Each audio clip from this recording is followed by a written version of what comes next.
Lihat sini dulu.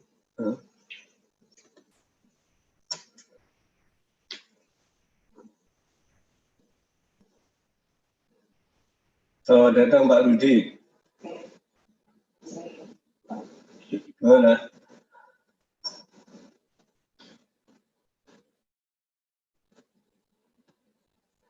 Halo.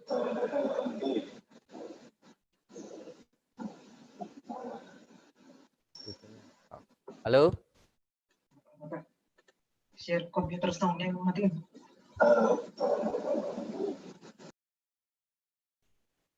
Halo.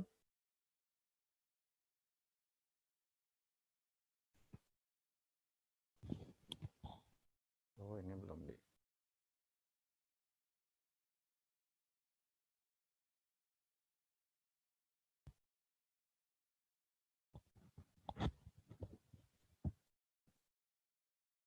Selamat siang, Mas Jarot. Halo. Halo. Selamat siang. Siang, Mas Jarot. Selamat siang, gimana kabar Pak? Ya, saya mau coba share screen. Boleh? Ya. Nah, oke, sebentar. Biar.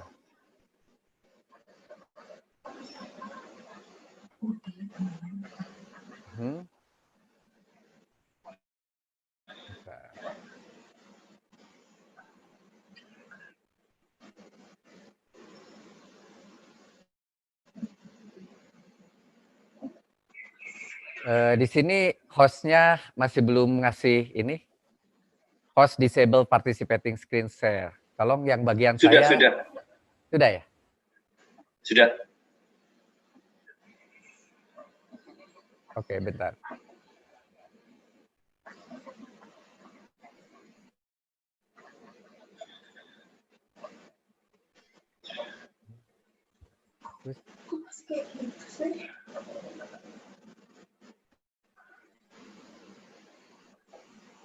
Oh iya. Udah bisa. Udah ada ya. Oh 2. Ininya 2. Mas Jarot udah terlihat bahan presentasi saya? Belum? Oh belum. Bentar.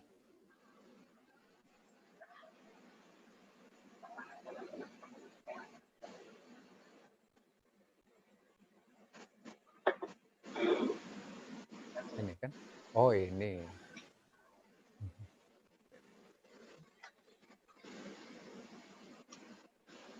Udah ada ya?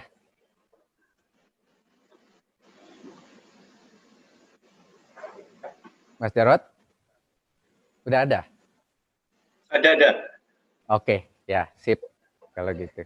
Oke, kalau gitu saya majuin sebentar. Jalan, maju. Sip. Sip. Oke, kalau gitu Ya. saya untuk sementara saya keluar dulu. Nanti kalau itu baru saya share screen lagi ya. Good. Oke. Udah oke kan Mas Jarot ya?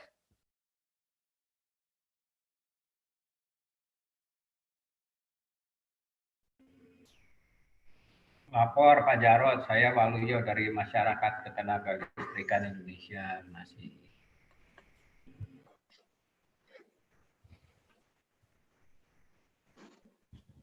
Apa?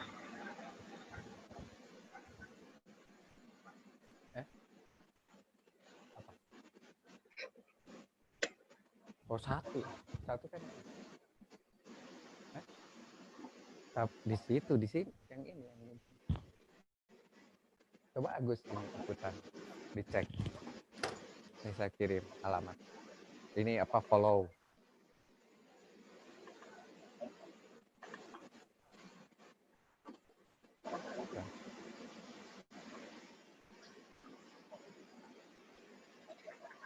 Ini ada banyak tamu luar biasa ini ya.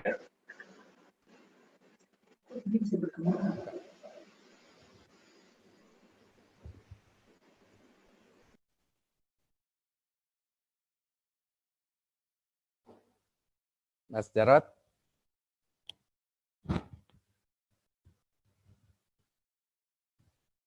Mas Jarot, suara saya kedengar?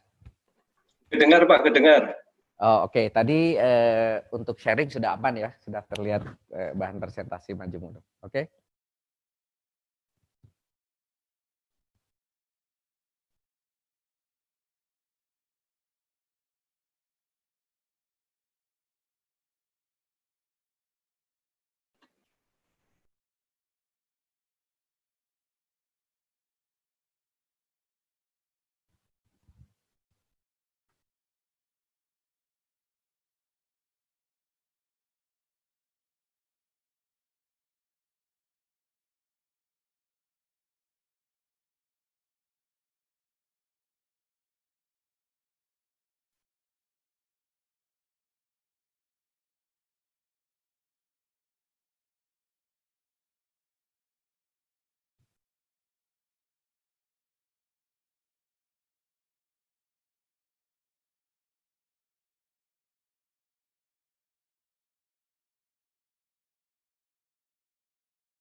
Oh, itu YouTube.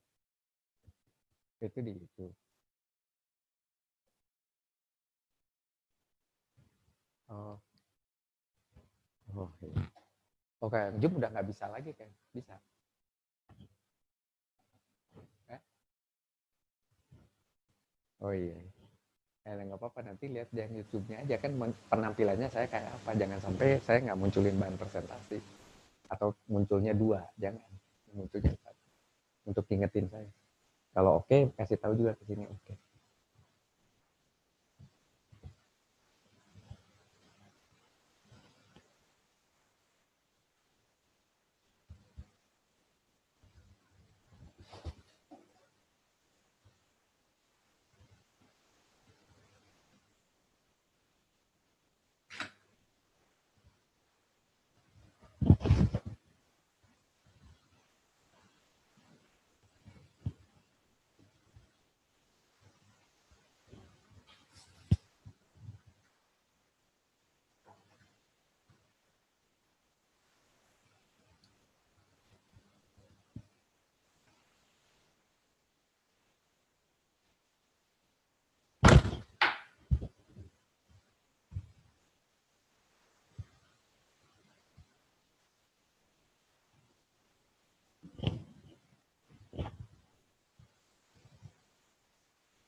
kita mulai ya.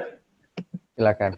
Ya, Bapak Ibu sekalian, kita akan mengadakan webinar.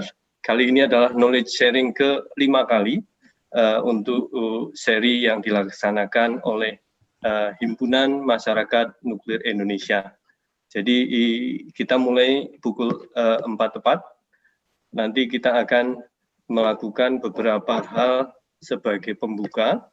Jadi pertama kita akan sampaikan protokol terkait dengan knowledge sharing ini. Seluruh audio peserta dalam posisi mute. Jadi ini sangat penting sekali bagi kita untuk memute-kan posisi dari seluruh mikrofon. Pembicara menyampaikan materi masing-masing 20 menit. Jadi moga-moga tidak lebih. Kebetulan Pak Ahsin Sidki masih bertemu dengan Pak Menteri ATR, nanti belakangan mau menyusul. Mohon pertanyaan nanti bisa ditulis di chat, tapi sudah masuk sekitar 130-an pertanyaan melalui formulir yang dibagikan ke saya. Nanti acara kita tutup pada pukul 17.30 dengan kesimpulan. Nah, latar belakang dari knowledge sharing ini apa? Latar belakangnya adalah adanya kebijakan energi nasional di PP 79 2014 pasal 11 ayat 3. Di situ tertulis bahwa energi nuklir merupakan salah satu pilihan terakhir setelah mempertimbangkan berbagai hal, misalnya kebutuhan yang mendesak, kemudian juga masalah keselamatan secara ketat, pertimbangan secara masak, dan lain sebagainya. Nah, energi nuklir sebagai pilihan terakhir sesuai dengan pasal 11 ayat 3 ini sering disalahartikan menurut saya. Oh, nuklir itu tidak akan mungkin dibangun. Nuklir adalah pilihan terakhir setelah semuanya habis, maka nah, pertanyaan sekitar 130 yang masuk ke saya, moga-moga nanti Pak Rudi Rubiandini dan Pak Ahsin Sidki bisa menyampaikan jawabannya. Pertanyaan pertama yang sangat relevan adalah apakah KEN masih dibutuhkan? Apakah layak untuk dipertahankan? Jangan-jangan target-target yang disampaikan di KEN di PP 79 2014 itu sudah tidak memenuhi syarat lagi. Nomor 2, 3 dan 4 ini yang dari kelompok yang kritis mungkin agak cenderung anti nuklir. Apakah pembangunan PLTN itu urgen? Dan yang ketiga adalah sebagai negara yang sering dilanda gempa dan juga masyarakatnya kurang disiplin, apakah Indonesia layak membangun PLTN? Pertanyaan yang kritis lainnya adalah kalau uranium impor, misalnya kita tidak punya cukup uranium, bukankah Indonesia tergantung kepada negara lain? Nah, tapi ada pertanyaan-pertanyaan yang positif lainnya, misalnya Bangladesh mulai membangun, kenapa kita tidak? Seperti diketahui Bangladesh kerjasama dengan Rusia untuk membangun PLTN.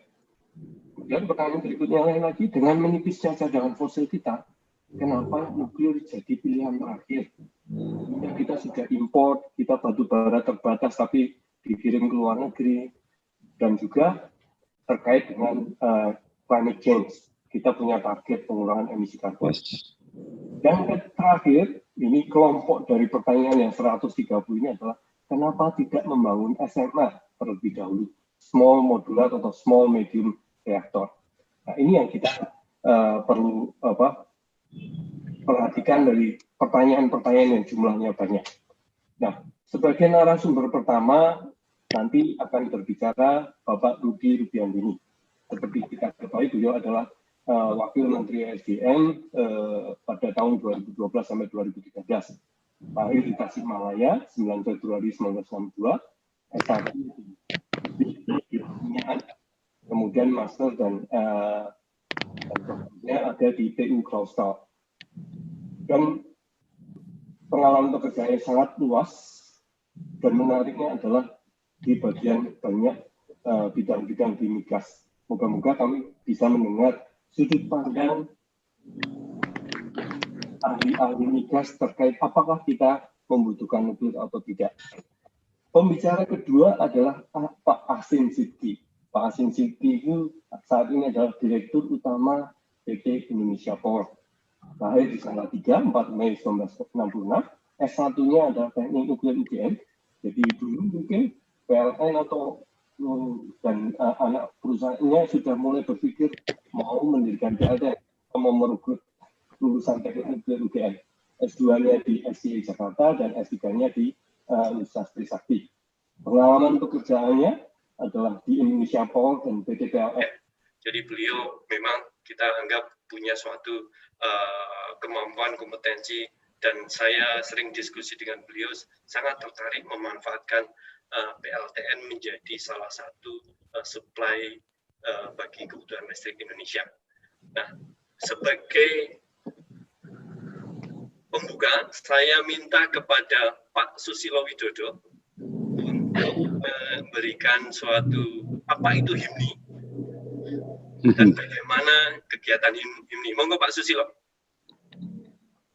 Baik, terima kasih Pak Jarod. Apakah suara saya bisa dimonitor dengan baik? Bisa. Terima kasih. Assalamualaikum warahmatullahi wabarakatuh. Waalaikumsalam.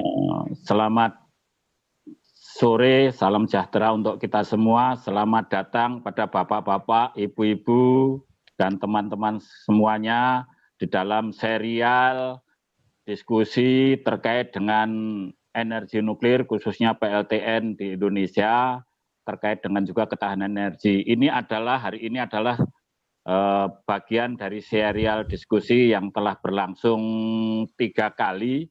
Terima kasih Pak Jarod yang senantiasa menjadi host dan menghubungi tokoh-tokoh yang sangat penting yang bisa memberikan masukan dan pencerahan kepada kita semua.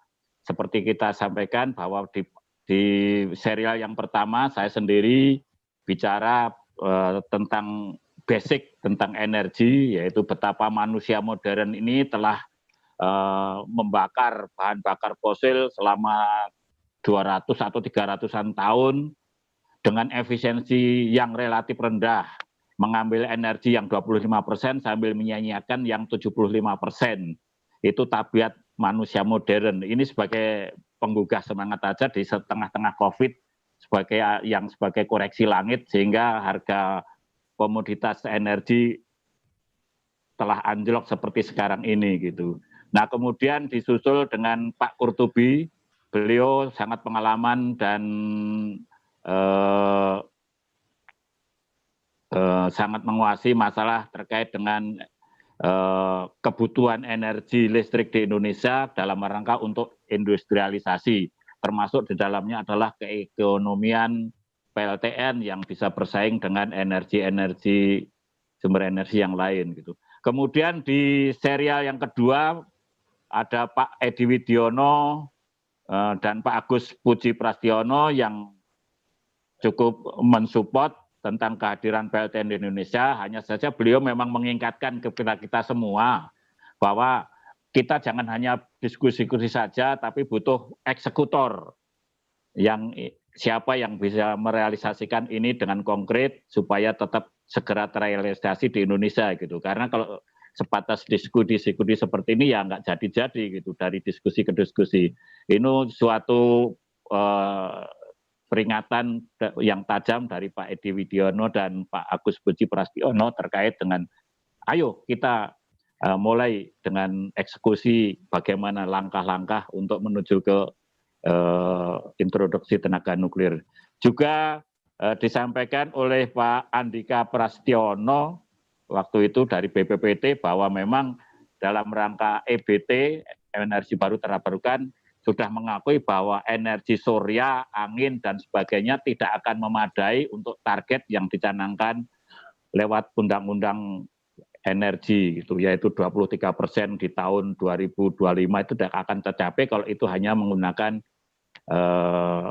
energi surya dan angin serta hidro. Gitu. Jadi memang mutlak butuh nuklir. Gitu. Itu yang minggu yang lalu. Terima kasih kepada Bapak Rudi Rubianto ini yang hari ini berkenan untuk hadir dan sharing itu. Juga Pak Aksin Siki, mudah-mudahan Bapak Direktur Indonesia Power ini bisa memberikan jawaban yang konkret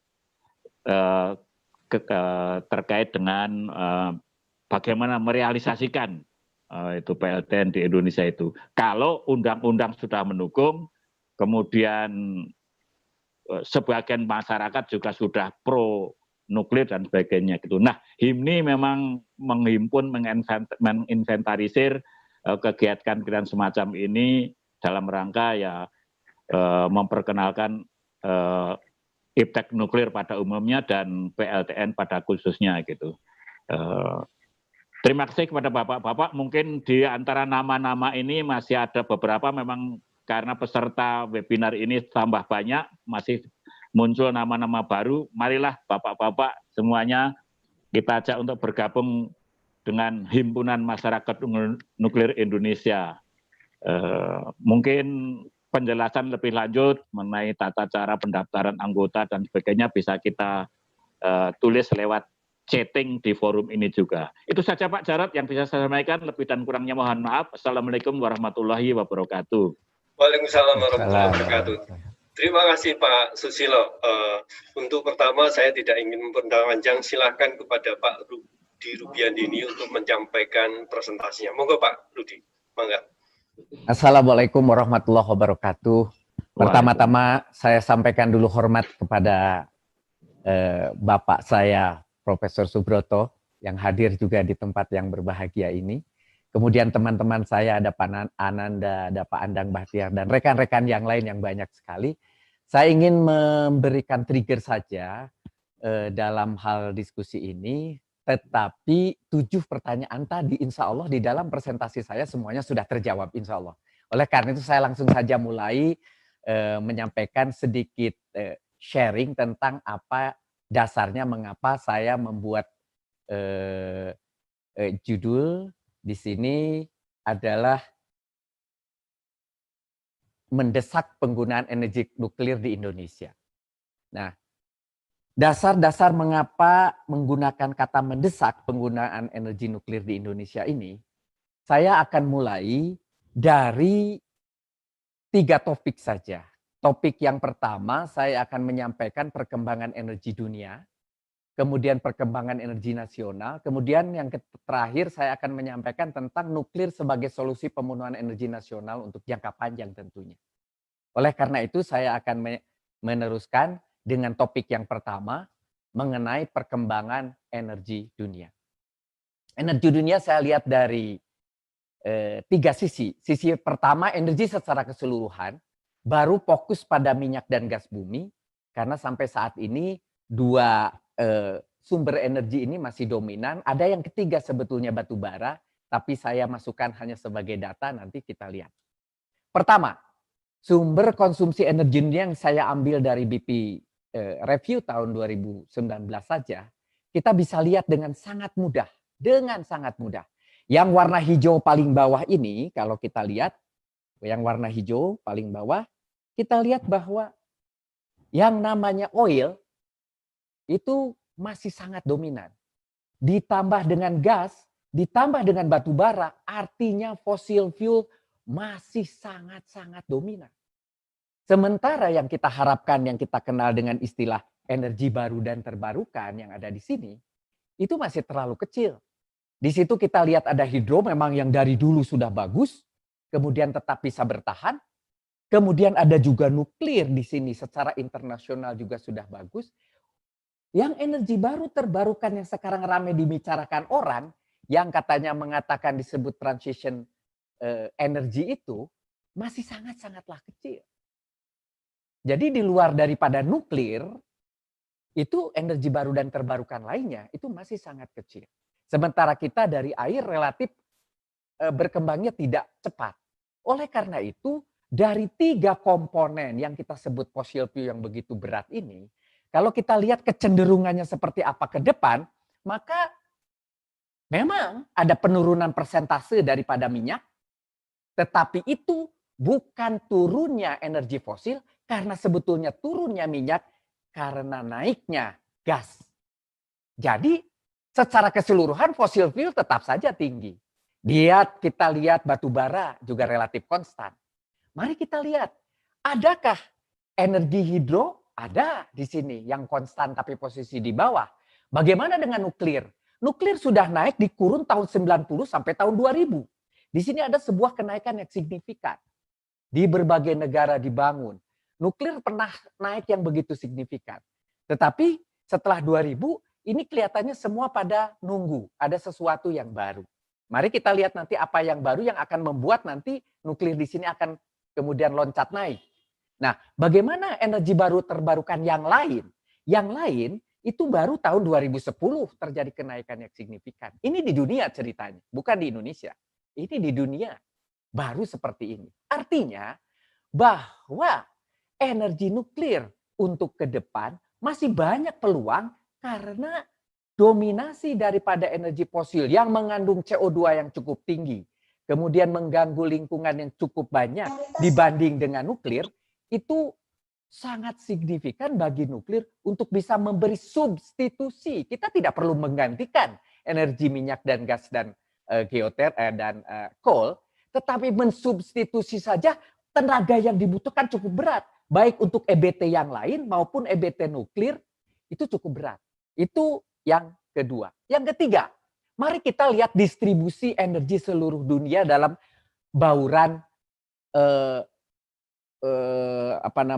benua. Ada North America, South America, Europe, CIS, Middle East, Afrika, Asia Pasifik. Apa yang terjadi? Nuklir itu baru tinggi ada di Eropa dan Amerika Utara. Dapat kita lihat kenapa Eropa dan Amerika Utara. Apakah karena GDP mereka tinggi? Apakah teknologi mereka yang sudah tinggi? Atau kesadaran mereka yang sudah tinggi? Itu sebuah pertanyaan. Mari kita lihat negara lain yang sudah energi baru terbarukan yang banyak. Misalnya, tetap Sentral Amerika dan Eropa juga memiliki sebuah kecenderungan untuk menggunakan renewable energy yang sudah cukup tinggi. Tetapi kalau kita lihat misalnya di Timur Tengah, fosil fuel masih terlalu berat. Dipakai hampir semuanya, tidak ada energi yang lain yang dominan di situ. Artinya gambaran ini untuk membuktikan pada kita di mana sebetulnya duduknya energi nuklir, di mana duduknya energi fosil. Dan bagaimana dengan kita di Asia Pasifik. Asia Pasifik masih sangat didominasi oleh batu bara. Di situ ada minyak memang yang warna hijau dan ada gas. Bagaimana dengan nuklir? Nuklir sudah cukup lumayan walaupun tidak sebesar di Eropa maupun di Amerika. Mari kita lihat cadangan minyak mau sampai kapan memang cadangan minyak ini. Kalau kita lihat sebelah kiri itu ada namanya reserve to production ratio. Yaitu berapa cadangan yang terbukti yang siap diproduksi dibanding kecepatan produksi saat ini. Yang tertinggi saat ini memang ada di South America. Tetapi Middle East terkalahkan disebabkan produksinya di South America rendah. Seperti Venezuela, yang di mana Venezuela mendapatkan reserve yang sebesar Saudi Arabia, tetapi produksi tidak sebesar Saudi Arabia, seolah-olah reserve to production-nya tinggi. Setinggi-tingginya Saudi Arabia pun tidak sampai 100 tahun. Apalagi kalau kita di Asia Pasifik itu hanya kira-kira 20 tahun rata-rata. Cadangan minyak yang siap diproduksi. Artinya apabila ada kelesuan dalam hal eksplorasi, maka ini berbahaya.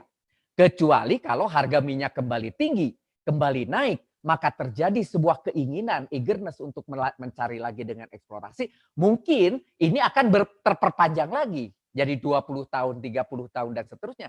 Jadi sangat tergantung dari harga pasar minyak di dunia.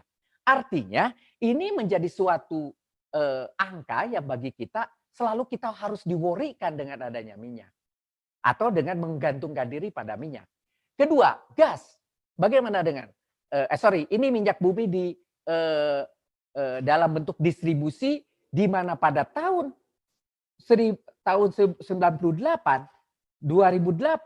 sampai 2012 memang cadangan itu selalu naik karena kegiatan eksplorasi, tetapi bagian Asia Pasifik tetap saja 3% dari dunia. Artinya kita di Asia Pasifik ini bukan negara-negara yang memiliki minyak yang cukup. Kita bukan negara-negara yang kaya dengan minyak. Mereka adanya di mana? Adanya di Middle East, adanya di South America, adanya di North America. Itu adalah cadangan-cadangan minyak besar saat ini. Tetapi di Asia Pasifik hanya 3% saja. Jadi oleh karena itu kita harus cukup aware dengan situasi seperti ini. Bagaimana dengan gas? Gas juga demikian, bahwa memang umurnya lebih panjang, bisa sampai 80, ada yang sampai 100 tahun, terutama di Middle East seperti itu. Tetapi kita lihat bahwa kecepatan produksi di Middle East itu begitu kencang, seperti di Qatar, sehingga mengakibatkan rasio daripada riset terhadap production ratio begitu turun, akhirnya mendekati juga angka di sekitar 100 maksimumnya. Artinya, kalau kita lihat Asia Pasifik yang cuma 30 tahun, kita pantas untuk worry bahwa kalau kita menggantungkan diri, tadi pada minyak tidak bisa, sekarang pada gas juga tidak bisa. Oleh karena itu, kalau kita lihat bahwa cadangan gas juga begitu naik, bagaimana dengan Asia Pasifik?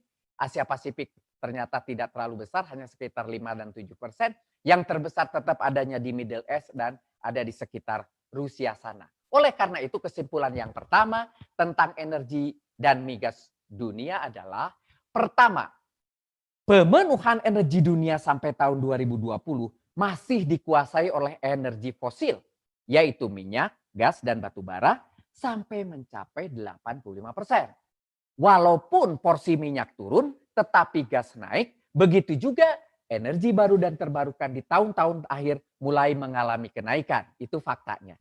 Yang kedua, Asia Pasifik masih didominasi oleh batu bara. Yang ketiga, nuklir dipakai terbanyak di Amerika Utara dan di Eropa. 4, cadangan minyak di Asia Pasifik itu adalah paling rendah. Itu harus kita sadari. Dan kemudian cadangan minyak didominasi oleh Timur Tengah dan daerah Rusia sana. Mari kita lihat topik yang kedua, bagaimana peta atau wajahnya di Indonesia tentang energi ini. Kalau tadi kita bercerita dunia, sekarang kita lihat bagaimana konsumsi energi di Indonesia, bagaimana cadangan energi di Indonesia, kemudian nanti kita lihat bagaimana cadangan energi fosil. Kita lihat bahwa distribusi konsumsi energi Indonesia versus dunia. Indonesia ini ternyata setelah ini adalah data yang baru sehingga Cina melebihi daripada Amerika. Ini adalah surprise. Sebelum-sebelumnya selalu Amerika paling tinggi. Sekarang Cina mendominasi menjadi nomor 1 pemakai atau konsumsi energi dunia. Tetapi Indonesia hanya 1%. Hanya 1% mengkonsumsi energi dunia. Itu pun 96%-nya diperoleh dari oil, gas, dan coal. Bagaimana dengan energi hidro dan renewable energy? Itu hanya 4%. Jadi 96% konsumsi energi Indonesia dipenuhi oleh 3 fossil fuel tadi. Dan itu adalah bagian 1%-nya dunia. Dan hanya 4% energi EBT atau energi baru dan terbarukan. Bagaimana dengan nuklirnya? Kalau kita lihat, nuklir Indonesia itu tercatat masih 0. Dan ini menjadi gambaran kepada kita atau opportunity bagi kita, apakah kita memang harus seperti ini? Mari kita lihat. Kita lihat konsumsi energi Indonesia versus dunia ini. Kalau kita lihat sebelah kiri, bahwa energi dunia itu dikuasai 85% oleh fosil, yaitu di sini kita bisa lihat oil, kita lihat bisa gas dan coal, dan energi baru terbarukan mereka adalah 15%. 15% terbagi menjadi nuklir kira-kira 4,5 sampai 5%. Ini bagian nuklir, ini adalah hidro, dan ini adalah energi renewable yang lain. Tetapi Indonesia dengan 96% ditanggung oil, gas, dan coal, dan renewable-nya hanya 4%, itu pun ternyata 0 saja nuklirnya. Tidak ada nuklir sama sekali di sini. Oleh karena itu, kita lihat, kalau lihat dari konsumsi seperti itu, konsumsi kita memang diperlukan mau seperti ini, atau naik, atau tidak. Dari analisa sederhana saja, posisi Indonesia saat ini adalah posisi di mana GNP kita ada di sini. Artinya GNP kita masih rendah, akan naik. Kalau GNP akan naik, maka energi konsumsi per kapita yang asalnya di sini juga akan naik. Karena akan mengikuti grafik ini seperti negara-negara lain. Artinya bahwa donat atau energi atau kue energi kita akan membesar. Baru kita lihat nanti persentasenya. Apakah persentasenya itu juga akan membesar untuk energi baru dan terbarukan? Kalaupun itu sama saja, itu sudah berarti bahwa energi baru terbarukan juga harus ikut naik. Karena total energi yang dibutuhkan per kapita naik, ditambah manusia Indonesia akan naik. Jadi tidak mungkin energi kita disuplai dengan jumlah energi yang hari ini ada. Mari kita lihat kue donat energi ini. Kebutuhan energi Indonesia tahun 20 yang saya ambil dari DEN, yang naik sampai 2050 dari 290 million ton oil equivalent menjadi 1000 million ton oil equivalent, ternyata didominasi, ini hasil daripada DEN, mengatakan bahwa tetap saja didominasi oleh oil, gas, dan coal sampai tahun 2050. Yaitu sebesar ini, hanya 15% saja dikuasai oleh energi baru terbarukan. Walaupun secara angka ini terjadi kenaikan. Bahwa dari yang namanya 290 ke 1000 itu kira-kira 300 sampai 400% kenaikannya. 400% energi baru terbarukan itu, energi baru terbarukan yang 400% itu tetap saja persentasenya hanya 15% dari energi baru terbarukan dunia.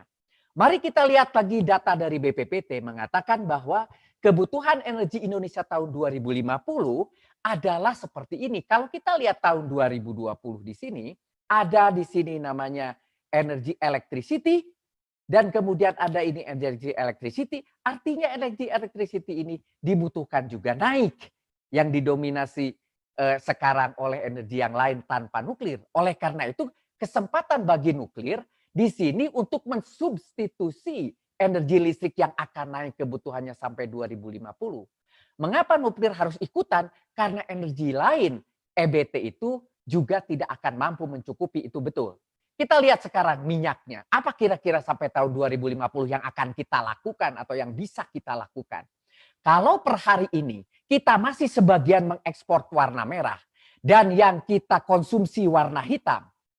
Sementara produksi kita di sini yang warna kuning, dan yang kuning ini akan turun terus, walaupun ada yang mengatakan bercita-cita 1 juta barrel per day, menurut saya itu hampir tidak mungkin tercapai dalam 5-10 tahun ke depan. Oleh karena itu, ketika kita petakan saja berapa kebutuhan yang kita butuhkan untuk impor. Ternyata saat ini kita mengimpor warna hijau sebesar ini, berikutnya tahun 2050 akan sebesar ini. Kalau dilihat dari opportunity, memang ini bisnis yang sangat menarik. Kalau kita mengimpor minyak, kita akan menjadi makin tambah dibutuhkan kalau kita menjadi pengimpor minyak. Karena masa depan kita akan terus mengimpor, makin mengimpor. Sampai tahun 2050 minimal, ini yang dicatat oleh DEN. Begitu juga gas bumi. Gas bumi saat ini kita masih mengkonsumsi sebesar ini. Sebagian masih kita ekspor.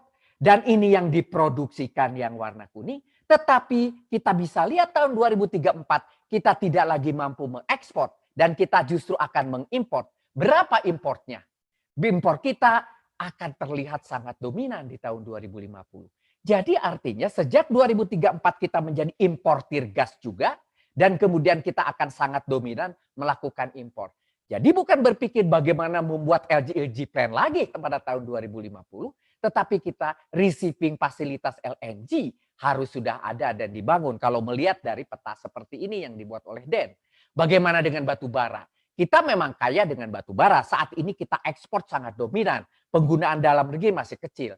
Tapi seiring dengan kebutuhan dalam negeri yang meningkat. Karena produksi yang warna kuning akan naik cuma segitu. Sedangkan kebutuhan dalam negeri akan begini. Maka kebutuhan dalam negeri ini, bisnis masa depannya adalah menggunakan batu bara di dalam negeri, suka tidak suka akan meningkat kalau dilihat dari peta ini.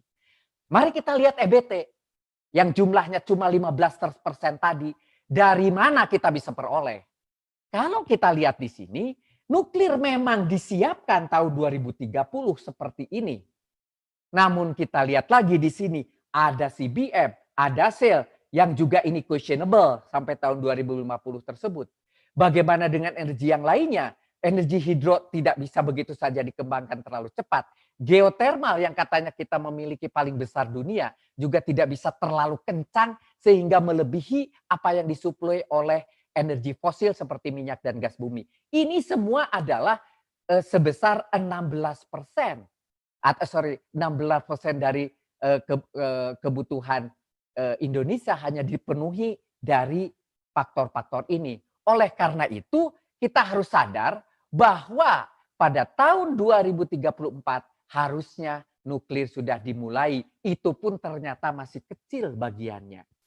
Maka oleh karena itu, prediksi kebutuhan energi nasional, saya bisa simpulkan di sini, posisi pemakaian energi nasional pada tahun 2018 sekitar 180 million ton, dan itu hanya 1% energi dunia. Artinya kita akan meningkat kebutuhan energi nasional kita seiring dengan prosperity yang naik, seiring dengan kebutuhan manusia Indonesia yang makin membutuhkan listrik. Kemudian kebutuhan energi Indonesia juga akan makin naik. Dan yang nomor 3, impor minyak akan terus meningkat. Impor gas bisa mulai dibutuhkan pada tahun 2024, tidak terlalu lama lagi. Batu bara tetap berperan penting dalam energi nasional sehingga peran penggunaan dalam negeri akan terus meningkat dibanding dengan ekspor. Walaupun presentasi minyak dan gas itu turun dari 60 ke 49, tetapi secara volumetrik naik dari 174 naik ke 490 million ton oil ekivalen. Pemakaian fosil masih didominasi di Indonesia. Kebutuhan EBT naik dari 11 menjadi 15% memang. Sampai tahun 2050 artinya terjadi kenaikan signifikan dari 32 million ton menjadi 150 million ton. Berarti kenaikannya 450%. Yang diharapkan setiap tahun naik 5,5%. Ini pertanyaannya tidak gampang untuk dijawab. Hanya dari energi baru terbarukan lainnya. Yang ketujuh, belum terlihat sedikit pun dalam kegiatan nyata dimulainya penggunaan PLTN sehingga pada tahun 2030 sesuai neraca energi nasional dimulainya energi nuklir menjadi penstitusi energi nasional yang signifikan. Kesimpulan dari tentang energi ini adalah pertama, kekurangan energi tidak bisa dijawab dengan penghematan. Jadi kalau ada jargon kita melakukan hemat energi, tidak bisa. Wong kita ingin makin makmur, prosperity kita mau naik. Di dalam grafik yang tadi terlihat bahwa itu akan naik per kapitanya. Karena posisi ekonomi Indonesia yang masih harus tumbuh mengejar ketertinggalan, maka usaha pemenuhan energi menjadi satu-satunya jalan. Pemenuhan, artinya berusaha untuk dipenuhi. Kedua, kenaikan kebutuhan energi sebesar 4% per tahun hanya bisa diimbangi dengan kenaikan energi non-migas sebesar 5,5% per tahun, sehingga menjadi kesempatan besar bagi pengembangan EBT. Dari 32 million ton menjadi 100 million ton. Berarti kenaikan 460% sampai tahun 2050. Nomor 3, dalam kenaikan EBT sebagai energi yang bersih dan untuk memenuhi kebutuhan energi nasional di masa yang akan datang, bersamaan dengan turunnya produksi minyak dan gas bumi di Indonesia, maka energi nuklir menjadi energi yang sangat diandalkan di Indonesia di masa yang akan datang. Mari kita lihat cadangannya. Crude oil, tadi sudah saya katakan dengan 3 miliar barrel ini hanya 11 tahun. Natural gas hanya 42 tahun. Coal hanya 68 tahun.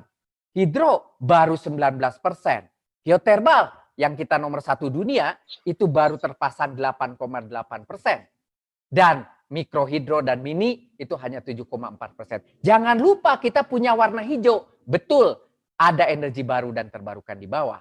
Ada biomasa, energi surya, energi angin, uranium, dan segala macamnya termasuk WEM, ocean thermal, dan sebagainya. Oleh karena itu sebetulnya harusnya dari dulu kita sudah memulai bahwa energi yang aman itu yang makin bawah. Makin ke sini makin aman, makin ke sini makin aman. Jangan yang atas. Makin atas makin tidak aman bagi Indonesia kalau dikonsumsi di dalam negeri. Tetapi karena waktu itu kita butuh uang, terpaksa kita harus menjual crude dan natural gas dan coal demi devisa kita untuk supaya ekonomi masyarakat maju, pembangunan berjalan, dan itu berhasil. Ekonomi Indonesia maju, di mana APBN dari zaman Pak Broto dulu 70% dari minyak dan gas, kemudian dipakai uangnya untuk kemajuan ekonomi, ekonomi maju, sehingga pajak naik pesat, sehingga sekarang tidak perlu minyak dan gas sampai 70%. Dengan hanya 15 dan 17%, karena yang lainnya diperoleh dari ekonomi yang lain yang sudah maju. Itu waktu itu, sekarang kita sudah urgent. Oleh karena itu ketika waktu itu kita katakan harusnya energi yang atas untuk ekspor, yang bawah untuk dalam negeri.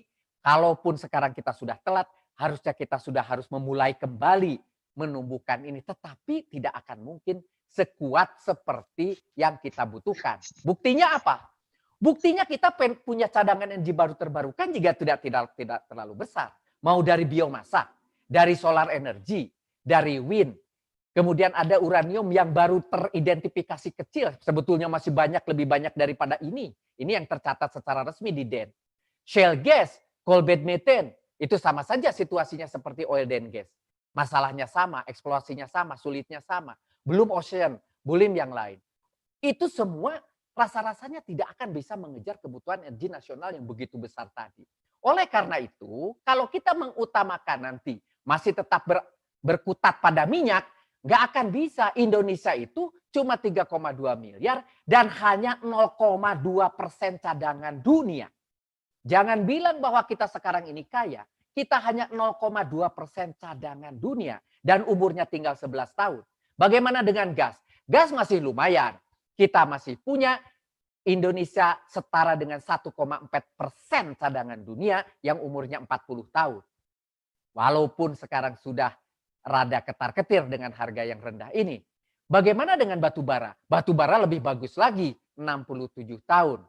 Dan posisi Indonesia adalah 3,5% dari cadangan dunia. Bagaimana dengan panas bumi? Panas bumi memang di antara 10 besar lapangan panas bumi kita, 4 adalah ada di Indonesia. Tetapi sebesar-besarnya panas bumi yang kita pakai, sebesar-besarnya panas bumi yang kita pakai ini tidak bisa menggantikan fossil fuel yang begitu besar yang persentasenya 85%. Oleh karena itu, saudara-saudara sekalian, saya simpulkan untuk masalah cadangan energi di dalam negeri di Indonesia ada 2. Yang pertama, untuk menambah cadangan minyak dan gas satu-satunya jalan dengan melakukan eksplorasi dengan masif yang tentunya harus mengundang International Oil Corporation kembali. Dan National Oil Company, nasional company yang besar yang ada di dunia ini masuk kembali. Saya katakan masuk kembali ke Indonesia. Kita sekarang sudah ditinggalkan oleh mereka setelah keluar beberapa tahun belakangan ini. Yang kedua, sudah saatnya terus meningkatkan kemampuan energi baru dan terbarukan. Ini sudah saatnya. Baik geotermal yang tinggal produksi atau EBT lainnya termasuk penggunaan nuklir yang sudah sangat ketinggalan sehingga terjadi diversifikasi yang signifikan. Nah, yang terakhir, walaupun ini saya cuma sedikit saja karena bukan ahlinya di sini, yaitu nuklir sebagai solusi pemenuhan energi nasional. Pertama, konsumsi energi nuklir dunia. Kedua, tentang energi nuklir, perkembangannya saat ini. Yang ketiga, tentang potensi energi nuklir di Indonesia seperti apa. Mari kita lihat. Konsumsi energi nuklir dunia itu didominasi oleh Amerika dan kemudian Eropa. Tetapi bagaimana dengan Asia? Asia juga hebat. Yang ketiga di Asia Pasifik. Tetapi kalau dideskripsi lagi, Asia Pasifik itu siapa? Pertama adalah Cina. Kemudian Korea Selatan. Kemudian Jepang. Kemudian India. Kemudian Taiwan. Kemudian Pakistan. Itu di Asia Pasifik. Bagaimana dengan Indonesia? Di mana? Tidak ada. Saudara-saudara sekalian. Jadi, mari kita lihat bagaimana tentang energi nuklir saat ini yang berkembang. Yang saya compile dari beberapa sumber. Pertama, PLTN jauh lebih ramah lingkungan. Yang ini tidak pernah tersampaikan kepada masyarakat. Karena tidak mengeluarkan limbah CO2. SO2 maupun NOx. Yang ini menjadi sangat concern. Katanya Indonesia dengan penurunan CO2 yang signifikan kita akan mendapatkan dana dari luar negeri. Tentunya harus dipertahankan. Nah, dengan cara mempertahankan tentunya yang ramah lingkungan harus dikembangkan. Juga tidak mengeluarkan asap atau debu. Yang mengandung logam berat juga tidak tersebar di udara. PLTN juga tidak mencemari udara karena panasnya. Untuk menghasilkan uap dihasilkan dalam reaktor nuklir. Yang kedua, limbah radioaktif yang dihasilkan dari pengoperasian PLTN sangat sedikit dan bisa disimpan di lokasi PLTN untuk sementara sebelum disimpan ke tempat yang lebih permanen. Karena jumlahnya sangat sedikit. Yang ketiga, para praktisi telah mencatat beberapa kesalahan di dunia ini dan memperbaiki kecelakaan yang pernah terjadi di Jepang maupun Chernobyl yang terjadi akibat tidak adanya containment building yang cukup di reaktor nuklirnya, yaitu contoh kasus di Chernobyl. Yang keempat, PLTN yang ada berasal dari teknologi generasi kedua, walaupun teknologinya sudah digunakan selama 40 tahun, tapi masih tetap aman. Kini PLTN yang akan digunakan jangka pendek ke depan adalah generasi ketiga yang lebih ekonomis dengan keselamatan yang lebih tinggi. Dan untuk diketahui saat ini Amerika merencanakan masih membangun 30 PLTN baru, generasi baru. Tentang energi nuklir ini ada hal yang menarik, yaitu pertama atau yang keenam, penggunaan thorium sebagai alternatif daripada uranium yang saat ini digunakan menjadi harapan baru dalam mengembangkan energi dari nuklir. Thorium, ketersediaan cadangannya melimpah di dunia, lebih aman, lebih sedikit, limbahnya lebih sedikit, tekanannya dioperasikan pada tekanan operasi yang rendah, tidak bisa dipakai sebagai senjata bom. Sehingganya maka kita akan sangat lebih ringan bermain-main dengan internasional yang berurusan dengan nuklir, dengan masalah profiliasi dan sebagainya. Ketika uranium seperti yang dilakukan Iran atau Irak misalnya, dicurigai walaupun tidak terbukti adanya senjata nuklir. Nah, di Indonesia kalau kita langsung saja ke thorium, maka akan terhindar dari masalah-masalah internasional dan di dalam negeri juga menjadi lebih dapat diterima. 8. Beberapa negara yang telah mulai membangun PLTT, istilah dari pembangkit listrik tenaga thorium ini, adalah Amerika, Jerman, Inggris, Belanda, India, maupun Cina. PLTT ini memang kemampuannya bisa lebih rendah dari uranium dan bila perlu kita buat lebih kecil juga lebih bagus. Oleh karena itu, ketika PLTT dibuat ukurannya lebih kecil, nanti kita nampakkan sebagai PLTN mini. Nah, dengan PLTN mini maka kekhawatiran antar satu provinsi dengan provinsi yang lain yang sekarang saling mendorong satu provinsi ini nolak pergi provinsi lain bisa tidak terjadi.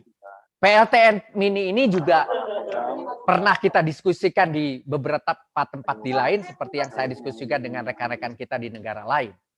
Thorium di dunia misalnya, bagaimana dengan cadangannya? Thorium di dunia juga cukup banyak.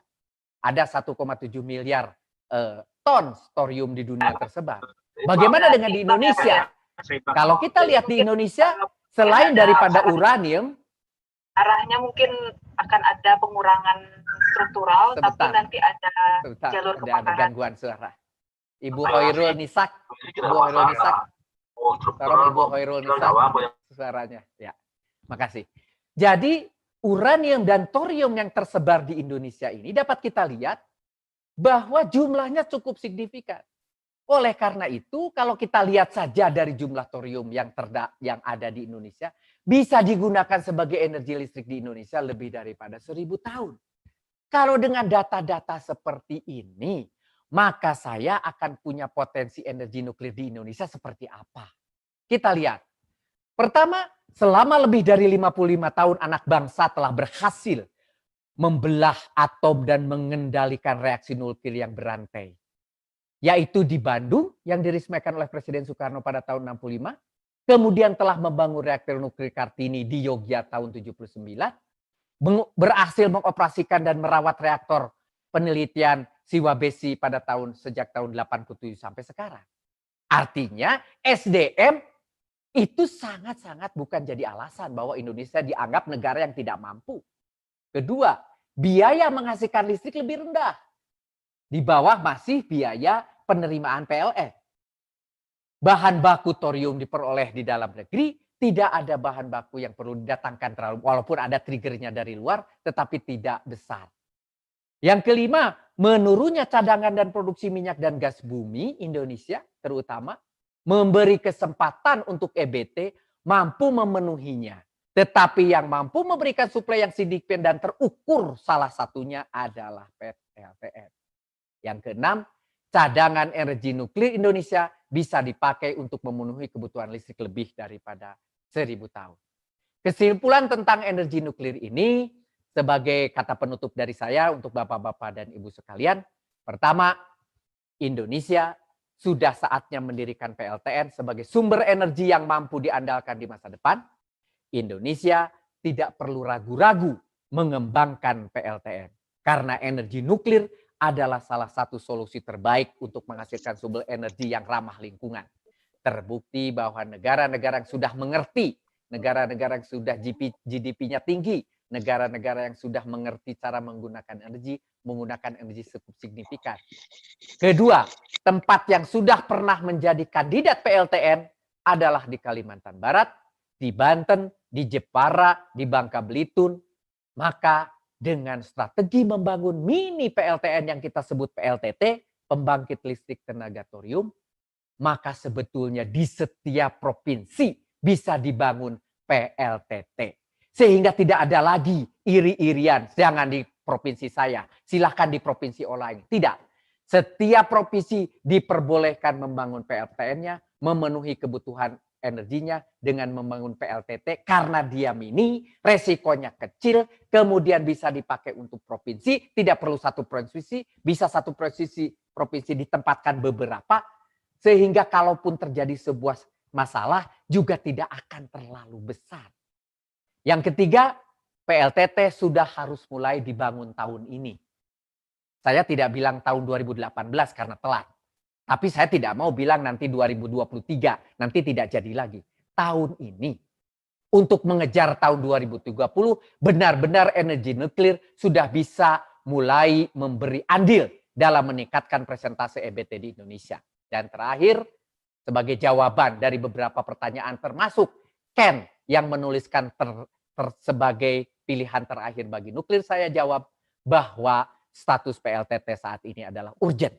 Sangat mendesak bagi Indonesia, bukan pilihan terakhir. Terima kasih, itu yang ingin saya sampaikan. Wassalamualaikum warahmatullahi wabarakatuh. Waalaikumsalam warahmatullahi wabarakatuh. Waalaikumsalam warahmatullahi wabarakatuh. Terima kasih Pak Rudi, menarik sekali presentasinya.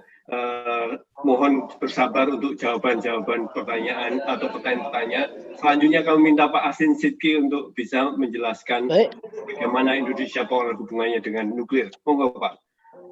Baik, terima kasih. Bismillahirrahmanirrahim. Assalamualaikum warahmatullahi wabarakatuh. Waalaikumsalam warahmatullahi wabarakatuh. Waalaikumsalam warahmatullahi wabarakatuh.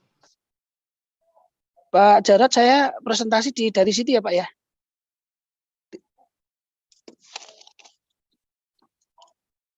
Sambil menunggu, yang saya hormati Bapak-bapak, khususnya Pak Subroto yang sangat legend di dalam energi. Saya juga termasuk sangat terinspirasi dengan Bapak.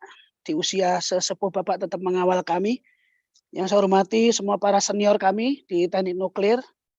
Karena sekarang Kepala Batan juga adalah alumni nuklir seperti Pak Jarod yang sama-sama satu kuliah dengan saya. Semua insan-insan PLN sama Indonesia Power, saya lihat banyak yang monitor hari ini. Tentu Pak Rudi tadi memberikan informasi yang sangat luar biasa untuk kami, tapi memang secara teoritis hal itu sudah banyak kami dengar, tapi hari ini izinkan saya akan memberikan roadmap PT Indonesia Power dalam energi baru, nuklir sebagai salah satu pilihan. Nanti akan terlihat bagaimana persiapan kami dari kapan PLN dan kami itu mempersiapkan diri untuk memiliki dan menguasai teknologi ini. Lanjut. Bapak-bapak Ibu yang berbahagia, sedikit memperkenalkan portofolio Indonesia Power. Kami perusahaan yang paling besar di Indonesia yang memiliki pembangkit dengan berbagai jenis pembangkit. Kami memiliki pembangkit PLTA yang sudah umur hampir 100 tahun, 2 tahun lagi, yaitu 1922 di Plengan. Sampai sekarang masih beroperasi dengan baik. Dan barusan saja kami bicara dengan ATR untuk masalah lahan pembangkit terbaru kami di Jawa 910, 2000 MW. Teknologi ultra super critical. Kami juga punya pembangkit yang pertama, PLTP di Indonesia adalah milik Indonesia Power di Kamojang. Dan kami juga punya keinginan PLTN yang pertama adalah dioperasikan oleh Indonesia Power. Ini adalah anak-anak perusahaan kami yang kami siapkan. Berbagai bidang kami masuk, termasuk operasi maintenance, ada trading batubara, ada Indonesia Hijau di situ yang khusus renewable.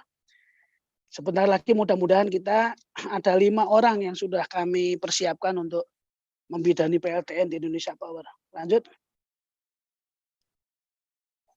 Yang slide berikutnya adalah rentang operasi Indonesia Power, di mana kami sudah mencapai hampir seluruh Indonesia. Dari Papua sampai Sumatera kami punya pembangkit.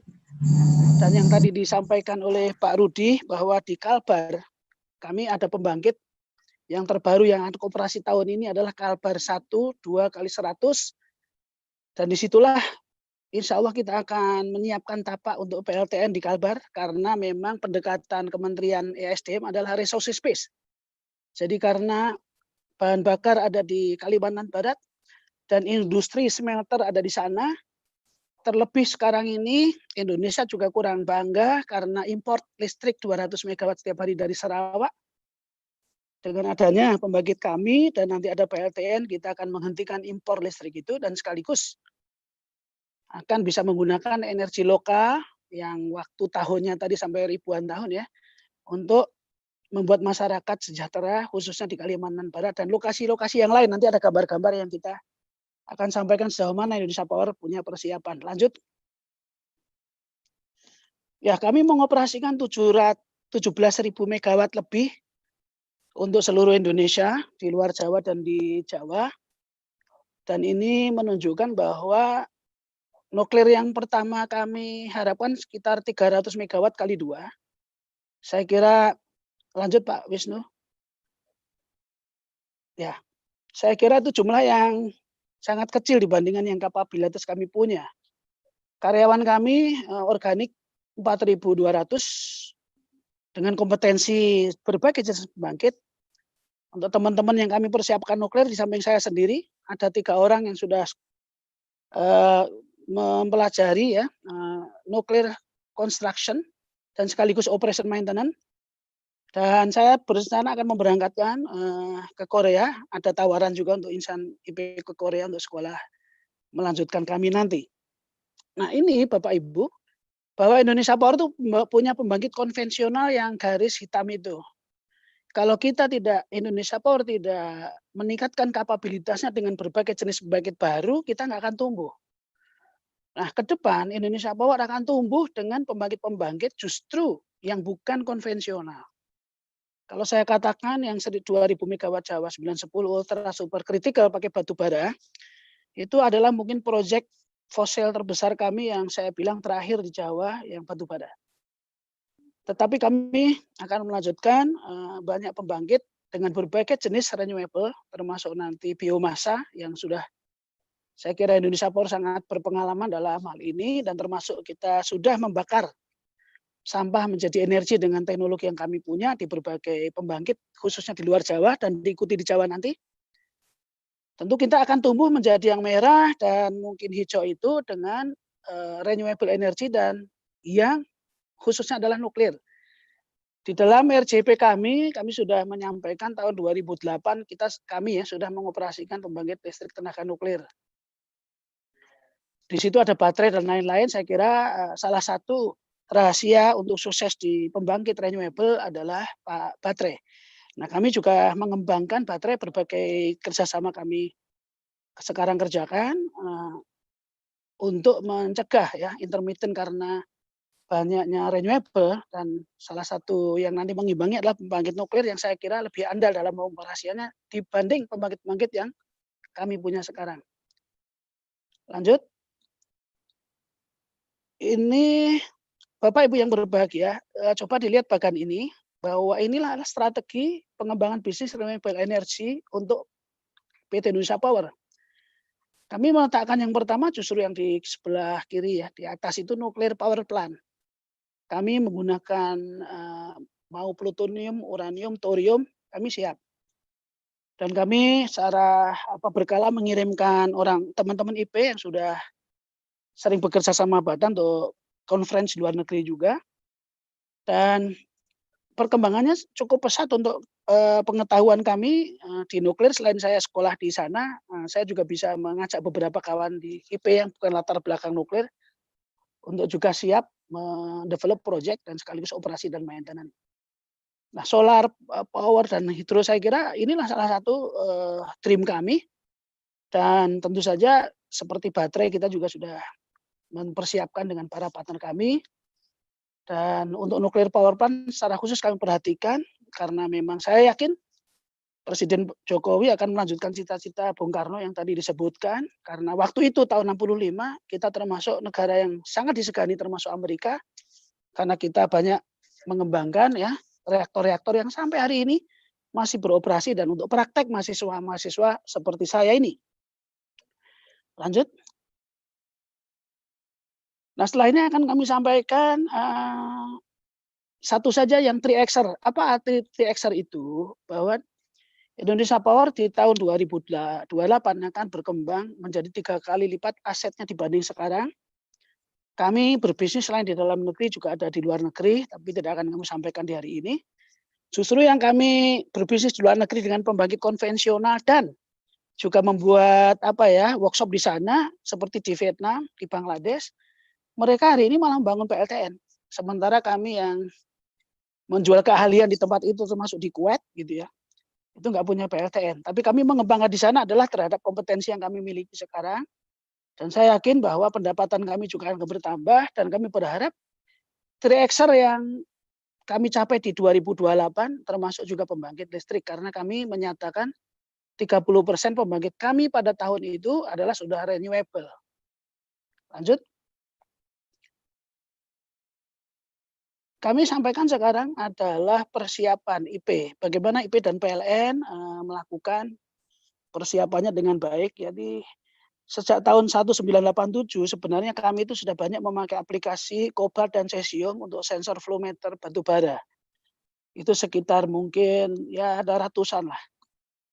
Yang kami pernah terbiasa dan kami punya sertifikat juga untuk mengoperasikan ini dengan petugas PPR yang terlatih. Jadi bukan dari 87 kami juga sudah bersinggungan di PLTU kita, meskipun untuk aplikasi untuk sensor. Kemudian 1993 PLN telah menerima beberapa sarjana nuklir. Kalau ditambahkan dengan tahun berikutnya ada sekitar 10. 10 itu saya kira lebih dari cukup sebenarnya untuk Pak Habibie waktu itu memimpikan mungkin punya PLTN ya. Kami sampai sekarang masih bertahan dengan berbagai profesi tapi tidak meninggalkan kompetensi kami dan pengetahuan kami di pernukliran. 198 mengirim beberapa sarjana dari pegawai kami ke Korea untuk mempelajari proyek itu. Kemudian kami juga kerjasama dengan Gubernur Babel untuk pengembangan energi dengan rare earth material. Kami kerjasama dengan Pemda Kalbar membangun PLTU yang sekarang kami bangun tahun ini COD dan penjajakan untuk PLTN di sana. Kami kerjasama dengan Banten untuk pengembangan PLTN dan baterai nuklir. Kami kerjasama dengan Torkon untuk mengaplikasikan PLN dengan thorium. Kalau yang lain-lain adalah sinar gamma, yang Torkon ini adalah sinar alfa ya. Memang makanya tidak terlalu berbahaya. Harapan kami Indonesia Power yang pertama ini karena kami sudah kerjasama dengan license dari Indonesia yang Torkon itu. Yang hari ini kayaknya juga memantau di sini. Nomor 8 kami aktif mengikuti seminar aplikasi nuklir PLTN dari dalam dan luar negeri dan kami tengah mempersiapkan bidok PLTN kelas 300 termasuk juga bagaimana pelatihan operatornya bersama dengan Batan. Lanjut. Selanjutnya ini hanya foto-foto saja bagaimana kami bergerak tadi dengan kerjasama, kemudian capacity building. Begitu besar harapan pemerintah daerah setelah kami cerita. Nah, di sini ada gambar-gambar ini. Kami dengan Vietnam, yang tengah itu adalah dengan biomas ya. Renewable yang terbaru kami, yang dengan sampah dan wood chip itu bisa menggantikan batu bara. Dengan Pak Anhar, dengan Pak Gubernur Babeh, dengan juga yang lain. Dan kami banyak mengembangkan pembangkit-pembangkit model baru. Dengan PAL itu kami juga mengembangkan barge mounted power plant karena sekarang Torkon yang pertama untuk safety praktisnya juga membangun dengan PAL. Kebetulan Indonesia Power dengan PAL sinergi BUMN juga membuat beberapa pembangkit Nusantara yang tahun ini kami harapkan sudah COD 1 unit. untuk luar Jawa, dan ini sangat cocok dengan konsep Torkon yang mobile untuk bisa diaplikasikan dan bikinan dalam negeri. Karena Torkon Amerika itu berharap Indonesia adalah yang pertama meluncing komersial reaktornya. Lanjut. Ini dengan Pak Bob sebagai license CEO-nya Indonesia dengan Torkon, saya dapat penjelasan, dan harganya di bawah 4 sen, di atas 3 sen, saya kira ini nggak ada yang mengalahkan hari ini dengan harga Torkon ini. Untuk smelter juga sangat cocok, karena banyak sekali smelter-smelter baru yang minta ke Indonesia Power juga PLN untuk mendapatkan listrik secara cepat. Nah, kita harapkan kerjasama ini bisa nyata, karena yang pertama itu di Indonesia, karena thorium adalah lebih banyak resources-nya di Indonesia di berbagai tempat. Dan tidak berbahaya ya dibanding yang lain. Lanjut. Nah, ini dengan Gubernur Kalbar dan Bupati sebenarnya Bengkayang, betapa dukungan beliau-beliau ini sangat kuat. Saya juga merasa malu kenapa orang yang tidak berdasarkan pengetahuan nuklir tapi memiliki kekuatan untuk mengaplikasikan untuk kesejahteraan masyarakatnya, ya tadi, karena sampai hari ini Kalbar masih impor dari Malaysia, dan lebih cepat memang energi yang sustain adalah sumber energinya harus dari daerahnya. Kalau di sana adanya uranium dan thorium, Indonesia Power dan Batan ya akan mewujudkannya. Kebetulan saya dengan kepala Batan. Lanjut. Nah, ini adalah pembangkit kami yang di Kalbar. Kebetulan di sana ada pulau yang bagus sekali. Dan kami sangat luar biasa dibantu oleh masyarakat Kalbar ini. Untuk tanah pun kami juga dimudahkan untuk transmisi. Ya, salah satu PLTN lebih baik berada di daerah di mana pembangkit sudah ada. Jadi untuk startup pertama kan butuh black start dan lain sebagainya, butuh energis. Nah, di Kalbar Bengkayang ini yang kami punya, kami siap. Di sana lahan masih luas, lautnya masih biru dan bening. Itu akan bisa menjadi pusat energi baru di Kalimantan Barat. Ini ditengok oleh tim Batan dan tim kami. Mudah-mudahan ini bisa dapat dukungan luas dari masyarakat, dan Kalbar menurut survei dari teman-teman lebih banyak yang bisa menerima kehadiran PLTN karena memang resources nggak punya batu bara. Jadi batu bara yang pembangkit kami pun dibawa dari luar ini. Tetapi karena memang sudah menjadi kebijakan, kita jalan, dan alangkah nyaman kalau nanti PLTN di sana sehingga bahan bakar bisa dipenuhi dari daerah sendiri. Lanjut.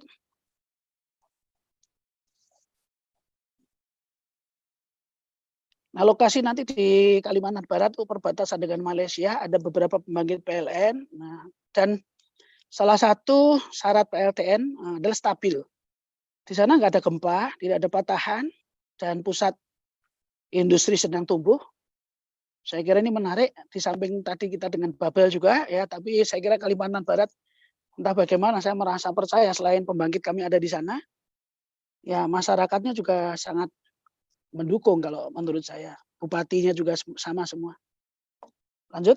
Dan ada universitas juga yang selama ini juga bersama dengan kami terus melakukan diskusi. Mungkin juga ada dosen dan mahasiswa yang sekarang bergabung di Zoom ini. Nah, sebagai kesimpulan, PT Indonesia Power dan PLN sudah menyiapkan pegawai dengan latar belakang dan kompetensi PLTN sejak tahun 93. Kemudian tim PLTN di IP dan PLN sudah ada dan terus aktif untuk menjalankan perintah go nuklir. Karena kami yakin, ya silahkan nggak masuk di rencana, tapi di Arab Saudi dan di Vietnam juga nggak pakai seperti itu. Ini kan masalah geopolitis dan position dari sebuah negara. Saya juga nggak merasa dulu adanya tol yang sebanyak sekarang, juga banyak bendungan, tahu-tahu banyak saja yang diresmikan. Saya kira, dan saya mendengar bahwa kemungkinan ya punya keyakinan dalam lagi go nuklir akan dijalankan. Mudah-mudahan seperti itu. Karena ini kalau sudah seperti itu kan kami sudah siap, karena sudah menyiapkan sejak dari lama. Nomor 3, pelatihan dan sertifikasi saya kira sudah banyak kita ikuti, dan RJP kami juga sudah saya masukkan. Kurang apa lagi ya, sudah sebagai pemimpin perusahaan energi yang sekarang tagline-nya solusi energi. Tentu kami ingin memiliki PLTN yang sangat efisien dan akan meleverage pengetahuan bangsa ini. Yakin bukan hanya listrik yang kita dapatkan, tetapi bangsa ini akan tambah maju, disegani, sekaligus juga ilmu-ilmu yang bisa diturunkan dari PLTN itu akan sangat banyak sekali. Mungkin radioisotope bisa diproduksi sendiri dan lain-lain. Kita akan lihat udara yang bersih, ya. Kalau teman-teman PLN di sini ada, ya, kadang-kadang kita terjadi nirmis atau kecelakaan kerja di PLTN. Saya ke Korea dan di beberapa negara sulit menemui kecelakaan terjadi di sana karena memang orangnya tidak banyak dan jarang sekali kegiatan-kegiatan yang seperti kita lakukan. Dia senyap, tidak seperti PLTU yang kita gaduh gitu ya. Hampir nggak ada suara di sana. Saya kira demikian Pak Jarod, mudah-mudahan bisa memberi kekuatan kepada kita semua untuk berharap kepada Tuhan, memberi kebaikan kepada bangsa ini karena energi dasar nuklir sudah kita miliki, orang-orang kompeten sudah dipunyai, tinggal kebijakan pemerintah kita tunggu. Demikian, Assalamualaikum warahmatullahi wabarakatuh. Waalaikumsalam warahmatullahi wabarakatuh. Terima kasih Pak Hasin Sidki dan Pak Rudi.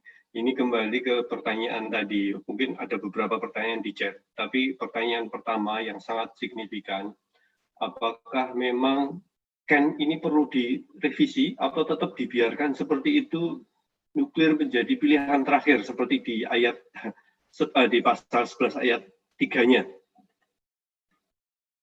Ini pertanyaan yang perlu dikemukakan. Ini kan pertanyaannya ada di sini. Bentar. Nah ini, apakah Ken masih relevan? Jangan-jangan target itu sudah keluar dari jalur, misalnya tadi Pak Rudi menyampaikan 23% EBT itu harus tercapai di tahun 2025. Bagaimana Pak Rudi menanggapi ini?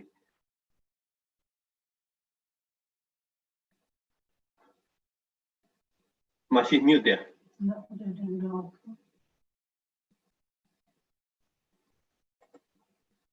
Halo? Masih mute, Pak. Oke. Sudah ya? Sudah terdengar? Yuk. Oke.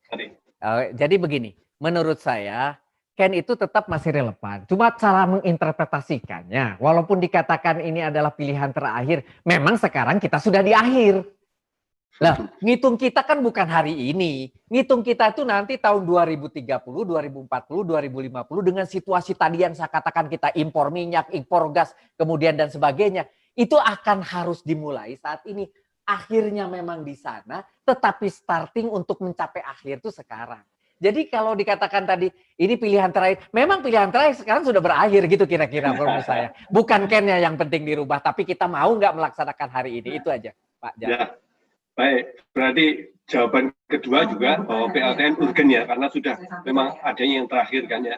Ya, nah sekarang pertanyaan untuk Pak Hasin, masalah kita kan disiplin, nah ini visi di Indonesia Power dan kurang disiplin. Apa iya orang Indonesia itu bisa membangun dan mengoperasikan PLTN? Menurut Pak Hasin Sidki gimana? Ya, orang Indonesia stigma seperti itu tidak kami lihat di pembangkit kami. Pembangkit kami, pembangkit yang memerlukan disiplin dan kompetensi. Setiap pegawai itu harus punya sertifikat kompetensi. Dan sertifikat kompetensi itu selalu diperbaharui. Begitu dia tidak memenuhi syarat itu, meskipun dia sudah dalam posisinya, itu akan ditinjau ulang. Nah, stigma itu memang harus dilihat ketika kita punya pembangkit yang misalnya di Indonesia sudah mulai ada ultra supercritical yang 2000 MW kan sudah mulai tahun ini hadir. Saya kira teknologi PLTN yang saya lihat juga nggak terlalu jauh berbeda, khususnya di elektrik dan steamnya. Kita hanya berbeda reaktornya, tetapi coba menghandle reaktor dengan batu bara yang kita mendatangkan dari luar Jawa dengan kerumitan yang seperti itu, menurut saya lebih aman dan lebih mudah PLTN. Itulah yang saya pelajari di beberapa negara gitu ya. Dan otomatisasi yang ada kami juga kembangkan sehingga untuk mengurangi ketidakdisiplinan orang, kami itu bisa menggunakan teknologi-teknologi yang memang seperti kalau di pesawat fly by wire dengan beberapa mekanisme defense yang sangat baik. Bahkan pembangkit kita itu sudah kita desain untuk anti terorisme dan anti gempa. Kita pengalaman ada tsunami kemarin di pembangkit kami di Labuhan, itu kan dekat epicentrumnya Krakatau. Tidak ada korban di tempat saya. Tidak ada unit yang mati di tsunami itu. Padahal memang itu juga daerah yang rawan karena dekat Krakatau. Nah, ini menunjukkan bahwa kami bisa. Bahkan kalau mau lihat gitu ya, siapa ikonnya ahli nuklir yang masa depan, anaknya Dono Warkop. Itu adik kelas saya sekarang menjadi doktor mungkin di Perancis gitu ya. Orang yang lucu bisa serius juga itu saya lihat. Ya, artinya saya tidak percaya karena beberapa orang yang tidak kembali dan di luar negeri, ada Lim Peng Hong juga di senior kita di Jepang menjadi guru di sana. Itu juga mengajarkan apa? Kan sama dengan apa yang kami terima di UGM dulu ketika kita di nuklir ya harus lebih disiplin dan kita pasti akan mengikuti prosedur itu. Dipastikan tidak seriusnya orang ketika dia masuk di pembangkit yang dengan SOP yang jelas, dengan kontrol apa yang banyak tadi mekanisme defense yang baik, ya pada akhirnya harus disiplin. Baik, terima kasih. Percayalah, Pak. Baik, percaya ya. Sekarang ini ada pertanyaan khusus dari sang terhormat kita dari Pak Profesor Subroto. Mohon kami persilakan Profesor Subroto. Ini saran-saran aja, Pak Jarod. Ini pertanyaannya berat. Pak Jarod. Monggo, Prof. Pertama kali ucapan selamat kepada Pak Jarod dan Society Nuklir Indonesia untuk mengambil prakarsa mengenai menjawab pertanyaan apakah nuklir itu merupakan terakhir, apakah merupakan opsi pilihan. Sampai sekarang belum ada orang yang menjawab pertanyaan itu. Pak Jarod, saya mengusulkan yang menjawab pertanyaan itu adalah HIMNI.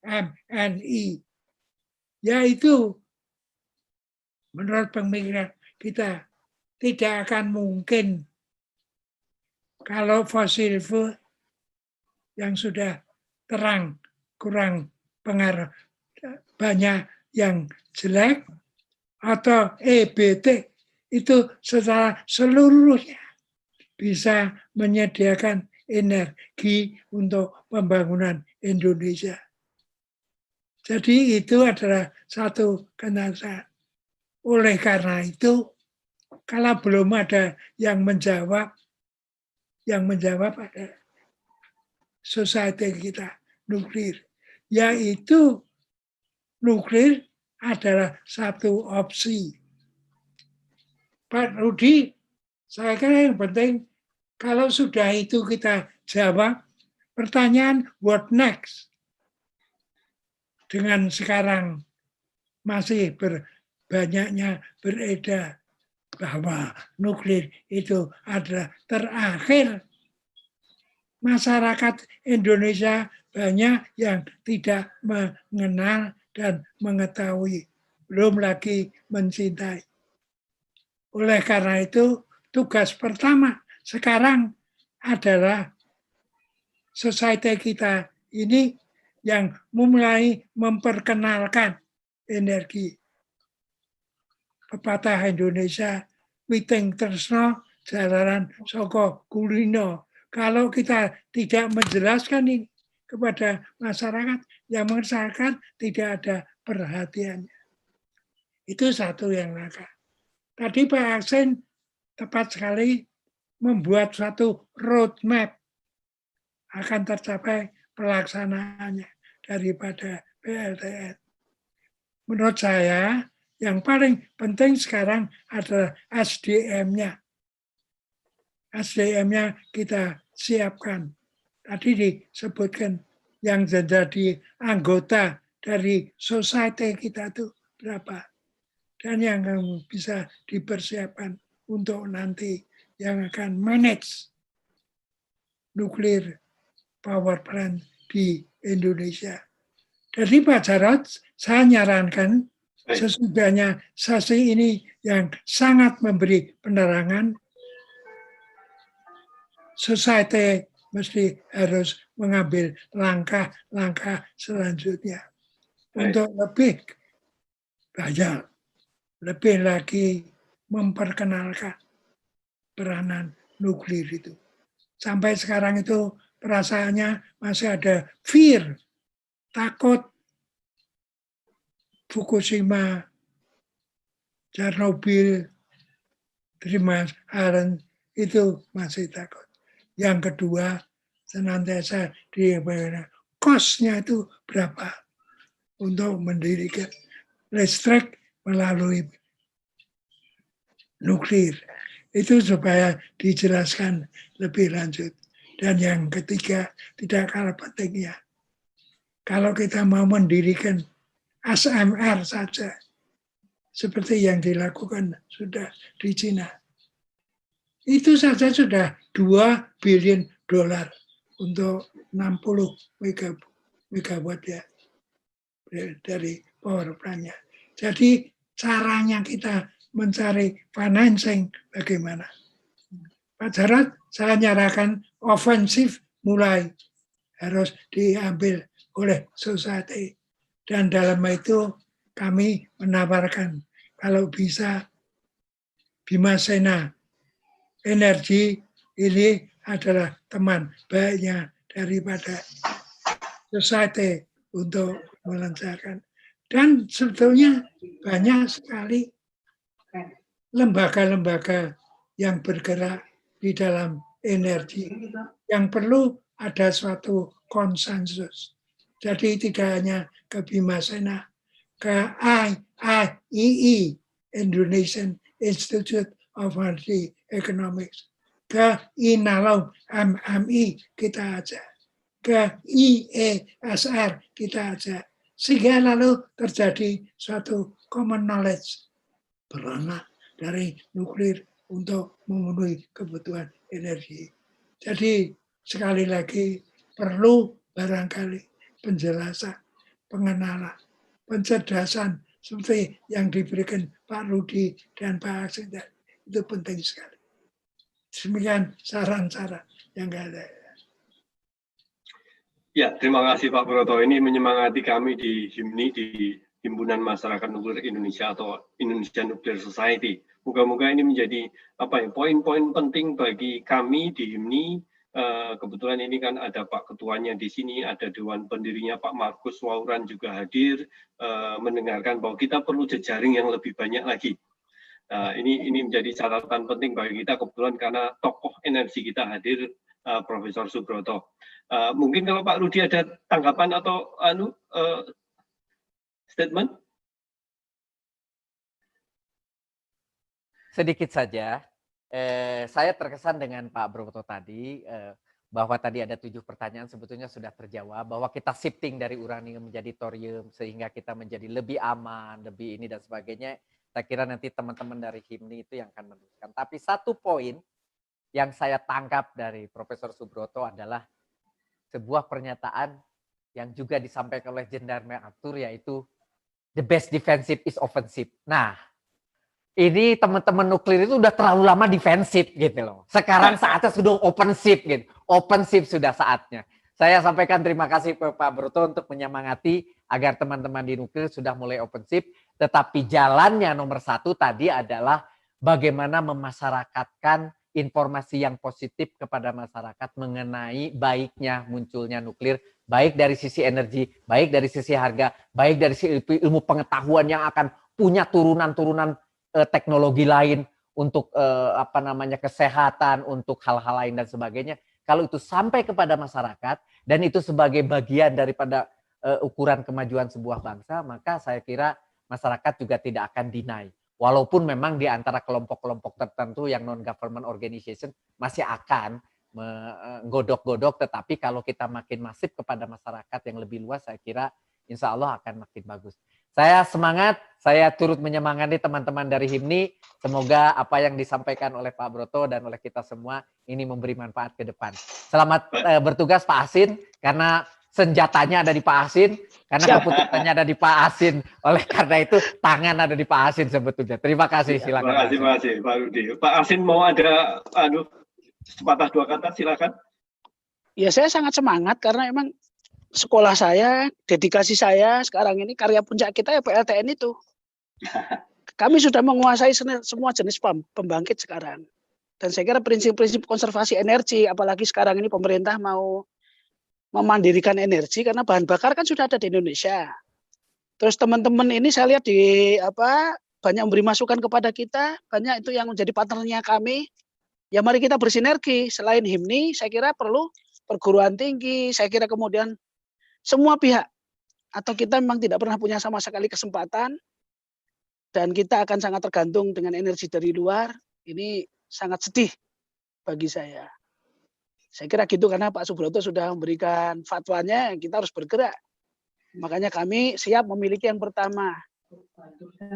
Dan banyak orang pasti mendukung kami, karena memang kami expert di pembangkit. Tinggal nanti batan core-nya. Kami semua jenis pembangkit saya kira punya, dan itu prinsipnya kan, yang beli juga PLN kan? Ya. Atau mungkin industri gitu. PLN sangat semangat gitu loh. Harga murah ya. Ini ada orang yang punya Torkon di sini. Kemarin dia bilang, Pak, ini di bawah $4. Itu kan jawaban untuk Pak Subroto lah ya. Karena bagi PLN yang penting harga. Dia sudah menawarkan kepada kami bahwa ini murah.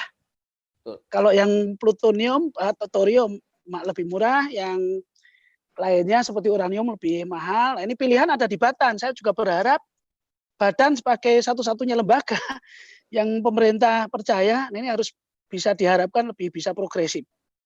Demikian. Ya, terima kasih Pak Asin. Ini sebagai, karena ada Dewan Pendiri HIMNI di sini, Pak Markus Wauran bisa memberikan, karena kita disemangati oleh Prof. Subroto, Pak Rudi, dan Pak Asin. Monggo Pak Markus kalau ada sepatah dua kata. Di unmute dulu Pak Markus. Mikrofonnya, mohon maaf mikrofonnya. Ya, bisa dengar Pak? Ya. Halo. Sebagai pengurus HIMNI kami tentunya sangat berbangga karena makin banyak para tokoh, baik pejabat, mantan pejabat, Pak Subroto juga ikut mendukung untuk kehadiran PLTN di Indonesia. Masukan saya pertama, jangan kita berpegang kepada peraturan pemerintah tahun 79, nomor 79 tahun 2014 mengenai energi terakhir. Pilihan nuklir adalah pilihan terakhir. Sebab di dalam peraturan pemerintah Pak nomor 14 tahun 2015, rencana ini pembangunan industri nasional. Sebagai pelaksanaan daripada Undang-Undang nomor 3 tahun 2014 tentang perindustrian. Nah, di dalam peraturan pemerintah itu diamanatkan bahwa untuk mendukung pembangunan industri nasional, maka PLTN itu sudah berada di tahun 2020 sampai 2025 dan dilanjut dari 2025 sampai 2035. Ya, itu peraturan pemerintah Pak, sama dengan PP 79 itu.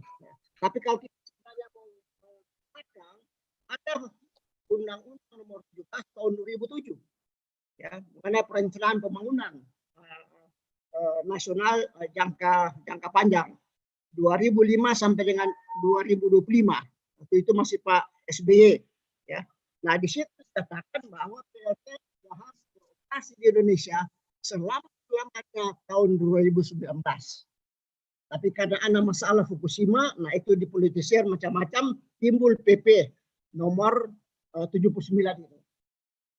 Nah, kedua Pak, mari kita ambil hikmah dengan COVID-19 ini. Dengan COVID-19 kita tahu bahwa sumber daya fosil yang menjadi bahan baku pembangkit tenaga industri, tenaga listrik seperti minyak, batu bara, gas. Nah, untuk membawa ke tempat pembangkit listrik itu harus pakai transportasi, Pak. Darat maupun laut. Nah, kita tahu beberapa bulan terakhir ini angkutan laut itu beku semua karena COVID, ya, tidak jalan lagi. Nah, kita khawatir ya Ya mudah-mudahan tahun ini COVID-19 berakhir. Tapi kita tidak tahu 10 tahun yang akan datang lagi wabah yang lebih hebat, lebih luar biasa. Ya, kalau dia menimpa bangsa kita 2 tahun, ya, sehingga kemudian transportasi darat, laut, dan udara macet semua. Nah, siapa yang mengangkut batu bara, minyak, gas ke tempat pembangkit listrik yang di mana-mana itu? Ya, dia tidak bisa. Nah, bisa kelap gulita ini Indonesia. Ya. Karena tidak ada bahan bakarnya. Tapi kalau nuklir kan, bahan bakarnya itu bertahun-tahun. Tidak ditambah-tambah tiap hari atau tiap bulan. Satu kali pasang itu berapa tahun itu Pak Jarod?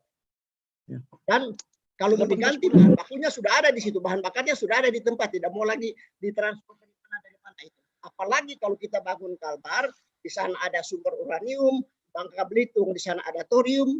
Nah, itu saya kira lebih gampang.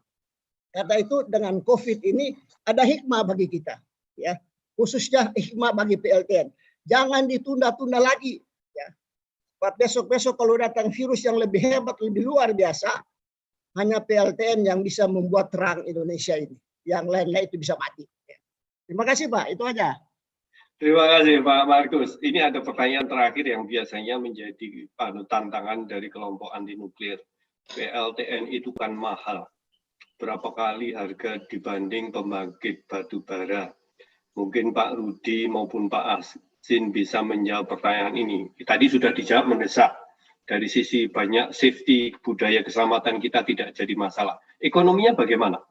Monggo, kalau Pak Rudi dulu. Ya, nanti Pak Asin sebetulnya angkanya, tapi dari informasi yang sekarang ini kita tangkap, kalau keekonomian sebuah listrik kan nanti nilai jualnya ke PLN. Kalau sekarang bisa di bawah 6 sen dolar per kWh, apalagi tadi katanya sampai 4 sen, 6 sen per kWh aja sudah bisa mengalahkan sumber energi yang lain. Jadi dari situ aja kelihatannya. Tidak perlu berapa biaya besar tapi kemudian dapatnya jauh lebih besar kalau dibagi itu menjadi efisien, sen per kWh-nya rendah, nggak apa-apa. Daripada biayanya kecil tapi hasilnya juga kecil, biaya per kWh-nya besar. Kan itu tidak ekonomis. Saya kira Pak Asin lebih detail. Silakan Pak Asin. Ya, tentu saja ini salah satu tantangan memang untuk investasi awal bisa mahal, tapi lifetime-nya kan 50 tahun. Pembangkit yang lain lifetime-nya hanya 30 tahun. Kemudian investasi awal itu bisa dikompensasi dengan bahan bakarnya yang lebih murah. Juga termasuk bagaimana handlingnya, pada akhirnya akan bisa berkompetisi. Itu untuk yang uranium. Bagaimana dengan thorium? Seperti saya katakan tadi, thorium itu lebih bisa murah karena ini memang masih risetnya kami ya dengan tim yang partner kami. Ini akan bisa lebih ekonomis karena tadi harganya seperti yang saya sampaikan. Nah, kemudian Indonesia bukan hanya masalah harga, tapi harga diri saya kira. Karena kita PLN itu membeli beberapa pembangkit kadang-kadang juga dengan harga tertentu. Contohnya PLTA angin ya, Bayu. Itu berapa? Itu melebihi dari harga BPP setempat kadang-kadang ya. Karena memang itulah kepemihakan kita kepada energi angin yang harus kita kuasai. Kan kita sekarang sudah punya itu di Sulawesi. Ya nanti kalau kontrak kita lah yang buat kontrak dulu saya di PLN, itu tentu harganya juga tidak murah. Tapi Indonesia membeli karena perlu penguasaan teknologi. Nah PLTN gitu ya, saya kira kalaupun nanti 1-2 untuk yang pertama kapasitasnya kecil ya tentu lebih mahal untuk perkawiannya. Tapi kalau nanti dekat sumber energinya pasti kan akan lebih murah. Apalagi TKDN. TKDN bisa dikerjakan apa sih yang nggak bisa dikerjakan, paling hanya core-nya aja reaktornya, tapi yang lain kan sudah bisa. Ini juga akan bisa hemat cost. Karena banyak pengusaha yang juga nguping di sini, saya kira yang sudah menawarkan kepada saya harganya gitu. Ya, kita nggak bisa menyatakan bahwa itu mahal dan murah ya. Saya kira teknologi yang sudah ada sekarang menunjukkan bahwa tren harga lebih murah. Dan apalagi teman-teman pasti lihat di YouTube atau di mana-mana tentang Westinghouse yang modular, yang kecil, yang bisa 5 tahun sampai 10 tahun nggak diisi gitu kan. Itu betapa di luar negeri juga riset semacam itu dilakukan. Dan Indonesia saya kira punya kapabilitas untuk itu. Dan harga saya kira kita masih bisa bicara, karena tadi ada partner saya yang di sini yang menawarkan kepada saya untuk smelter kita bikin bersama-sama dengan harga yang saya sebutkan tadi. Saya kira gitu ya, karena nuklir itu lebih lama lifetime-nya, dan sekaligus tidak hanya dari sisi ini ya, investasinya tentu lebih mahal karena memang sistem security safety-nya lebih luar biasa. Itu untuk mengkompensasi harga murah di BBM-nya ketika harus membakar air menjadi uap. Dan Pak Jarod seperti itulah ya, kita masih yakin akan punya, mungkin gak lama lagi mudah-mudahan Pak Presiden ya, karena memang nuklir itu harus dari Pak Presiden. Inilah yang kita tunggu ya. Di masa yang kedua ini mudah-mudahan sesama UGM lah ya, bisa ada dukungan. Banyak orang-orang UGM yang sudah capable di dalam dan luar negeri, dan itu menjamin tadi SDM Pak Subroto, SDM kita siap. Banyak ada Profesor Jarod, Profesor Anar, Profesor Yudi, ya bisa lah. Masalah ekonomi nanti biar ke PLN sini. Siap ya. Selama sudah ada perintah, kita lakukan, kita jalankan. Baik, terima kasih. Karena waktunya sudah habis, sekarang 17.31, saya harus menutup dan buat kesimpulan. Tadi statement dari Prof. Subroto menarik. Ini sebagai suatu society harus bekerja sama dan mendesakkan lebih agresif lagi untuk mempromosikan nuklir. Itu menjadi poin utama. Tadi Pak Rudi juga menyatakan nuklir itu terakhir pun ya sekarang sudah saatnya, sudah kita mendesakkan. Tidak ada jalan lain. Tadi sudah memberikan grafik dan sebagainya, kenyataan-kenyataan yang kita hadapi. Pak Hasin Sidki juga menyatakan dari sisi kinerja, dari sisi budaya keselamatan SDM kita juga luar biasa bisa menangani PLTN dan mengoperasikan. Dan saya kira ini sambil terus-menerus melakukan promosi, melakukan membuka jejaring dan menguatkan jejaring kita dengan pihak lain, sehingga nanti makin gaungnya didengar. Dan seperti Pak Hasin sampaikan, Pak Jokowi pada eranya menyatakan go nuklir. Saya terakhir mengucapkan terima kasih pada Pak Rudi, Pak Hasin, dan juga kehormatan Pak Broto, Pak Markus, dan lain sebagainya, serta seluruh yang hadir dalam webinar atau knowledge sharing ini. Terima kasih.